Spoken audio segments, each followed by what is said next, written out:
Next topic में हम पढ़ेंगे land breeze and sea breeze. ये कोस्टल एरियाज में कैसे लैंड ब्रीज और सी ब्रीज होती हैं वो हम समझेंगे।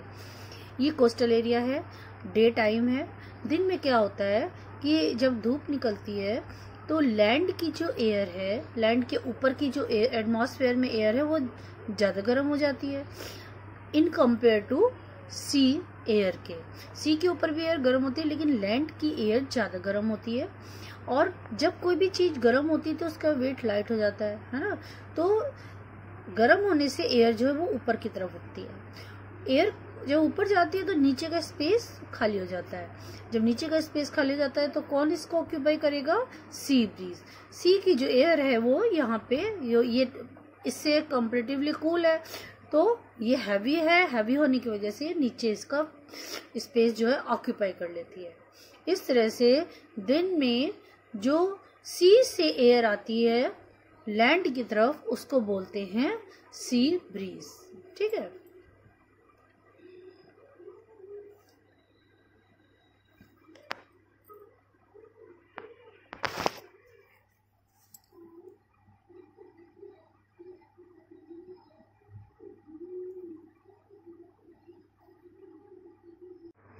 अब हम पढ़ेंगे लैंड ब्रीज। लैंड ब्रीज में क्या होता है, ये नाइट में होती है। लैंड ब्रीज तब होती है जब नाइट में एक्चुअली क्या होता है कि जो सी वाटर है, सी वाटर के ऊपर जो एयर है वो क्या होती है, देर से ठंडी होती है। यानी और लैंड की जो एयर है वो जल्दी ठंडी हो जाती है ना। तो लैंड के ऊपर जल्दी ठंडी है तो वो नीचे की तरफ रहेगी, लेकिन जब जो सी वाटर है उसके ऊपर की एयर अभी हॉट है, देर से ठंडी होती है तो हॉट है, तो ये ऊपर तक की तरफ जाएगी एयर। और यहाँ पे जो स्पेस खाली होगा वो कौन ऑक्यूपाई करेगा? लैंड की एयर। इसको बोलते हैं लैंड ब्रीज। जब लैंड की एयर, कूल एयर यहाँ पे सी की तरफ जाती है या स्पेस को ऑक्यूपाई करती है, उसको बोलते हैं लैंड ब्रीज। इस डायग्राम में देखो, ये कूल एयर सी से लैंड की तरफ जा रही है और लैंड से हॉट एयर सी की तरफ जा रही है, तो ये क्या है? Sea breeze. और यहाँ पे इसका अपोजिट है। ये देखो, कूल एयर जो है वो लैंड से सी की तरफ जा रही है और हॉट एयर सी से लैंड की तरफ जा रही है, तो ये क्या है? Land breeze. तो ये डिफरेंस है लैंड ब्रीज और सी ब्रीज में। सी ब्रीज डे टाइम में होती है और लैंड ब्रीज नाइट में होती है। हमारा नेक्स्ट टॉपिक है रेडिएशन। रेडिएशन एक ऐसी प्रोसेस है जिसमें किसी भी मीडियम की ज़रूरत नहीं होती। जैसे कंडक्शन और कन्वेक्शन अभी हमने पढ़ा था, तो कंडक्शन में हीट को ट्रांसफ़र होने के लिए सॉलिड की ज़रूरत पड़ती है और कन्वेक्शन में हीट ट्रांसफ़र होने के लिए लिक्विड और गैस की ज़रूरत पड़ती है। तो ये सॉलिड, लिक्विड, गैस एक मीडियम है।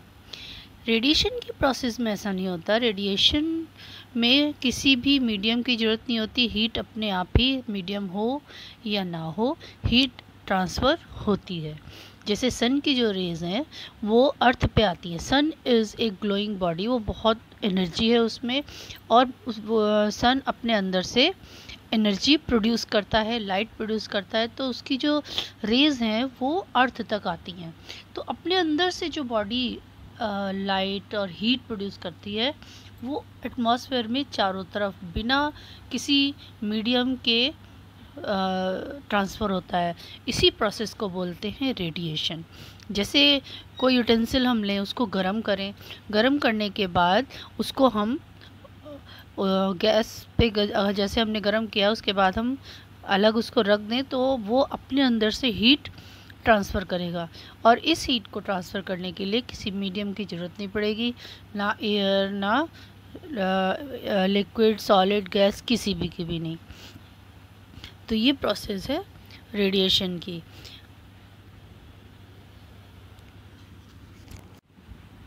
जो डार्क कलर्स होते हैं वो हीट को ज़्यादा एब्जॉर्ब करते हैं और जो लाइट कलर्स होते हैं वो हीट को कम एब्जॉर्ब करते हैं, ज़्यादातर रिफ्लेक्ट कर देते हैं।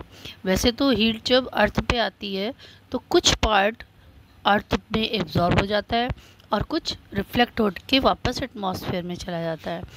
इसी तरह से जैसे कोई भी कलर हम लें तो डार्क कलर में ब्लैक अगर हम लें तो ब्लैक कलर हीट को ज़्यादा से ज़्यादा एब्जॉर्ब करता है और बहुत कम रिफ्लेक्ट करता है। और जो लाइट कलर की चीज़ें होती हैं वो ज़्यादा से ज़्यादा रिफ्लेक्ट करती हैं और कम से कम एब्जॉर्ब करती हैं। ये एक्टिविटी है 4.10। हमने इस एक्टिविटी में धूप में 2 कंटेनर रख दिए, एक ब्लैक और एक वाइट कलर का, इसके अंदर पानी भर दिया। तो हम ऑब्जर्व करते हैं, इसको छोड़ देते हैं पूरे दिन के लिए।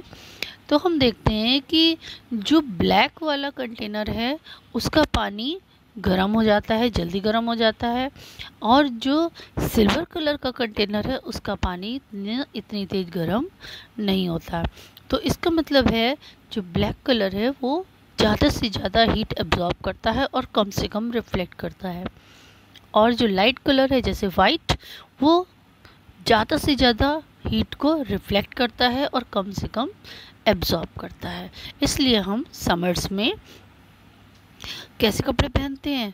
समर्स में हम लाइट कलर के कपड़े पहनते हैं, जिससे जो लाइट कलर के कपड़े हैं वो कम से कम हीट एब्जॉर्ब करें और ज़्यादा से ज़्यादा रिफ्लेक्ट करते हैं।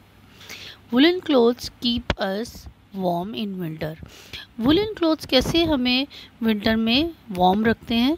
जैसे हम गर्म कपड़े पहनते हैं तो जो कपड़ों और हमारी बॉडी के बीच में जो एयर होती है वो एयर तो पुअर कंडक्टर होती है, तो वो हीट को बाहर, हमारी बॉडी की हीट को बाहर नहीं जाने देती, ठीक है, और हमारी बॉडी की हीट जो है अंदर ही अंदर ट्रैप हो जाती है, जिससे हम गर्म फील करते हैं। विंटर्स में हमें वार्म फील होता है। ऐसे ही जब हम ब्लैंकेट ओढ़ते हैं या सर्दियों में रज़ाई ओढ़ते हैं तो क्या होता है, जो कॉटन है, रज़ाई के अंदर कॉटन होती है या ब्लैंकेट जो होता है वो हमारी बॉडी की हीट को बाहर नहीं जाने देता, अंदर ही ट्रैप कर देता है, तो जिससे हम वार्म फील करते हैं। ये था हमारा चैप्टर हीट। इसके बाद ये एक्सरसाइज है और कीवर्ड्स हैं, वो आपको करने हैं। ये कीवर्ड्स, ये जो है डायग्राम, ये किस चीज़ का डायग्राम है ये लिखना है, ये आपका होमवर्क है, और इसमें लेबलिंग करनी है, क्या क्या प्रोसेस इसमें हो रही है।